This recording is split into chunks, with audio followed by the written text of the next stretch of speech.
Ma in tutto ad oggi siamo oltre gli 11 milioni di euro. Abbiamo chiaramente la provvista necessaria, verosimilmente anche per il completamento. Partiamo da una dotazione, adesso non ricordo mai, insomma 32-33 milioni di euro. Quindi adesso partiremo anche velocemente per quanto riguarda il completamento col terzo lotto, quindi risorse significative, 33 milioni o 32 essi siano, poco importa, sono risorse importantissime messe a disposizione di una comunità quale Grado, punta diamante anch'essa per l'attrattività turistica della nostra regione.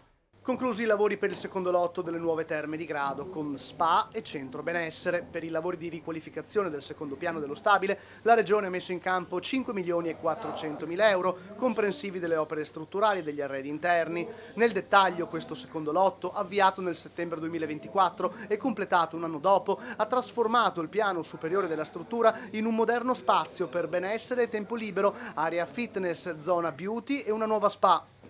Beh, un secondo lotto molto importante, ho avuto il piacere oggi assieme ai tecnici che ringrazio di visitare tutti i 2000 metri quadri, devo dirvi che è stato fatto un lavoro molto significativo dal punto di vista della qualità delle opere svolte, quindi la Regione Friuli Venezia Giulia si dota di un ulteriore elemento di attrattività, ricordo che manca ancora un lotto funzionale per il completamento dell'opera, quindi insomma stiamo cambiando il volto da un punto di vista dell'attrattività anche per quanto riguarda i servizi della Regione Friuli Venezia Giulia.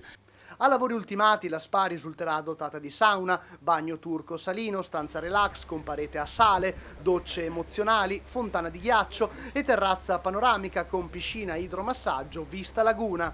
Quest'ultima sarà raggiungibile, oltre che dai percorsi interni, anche da 2 scale di sicurezza esterne e da un ascensore panoramico e avrà un'area destinata a bar complementare ai servizi di ristorazione già presenti in spiaggia.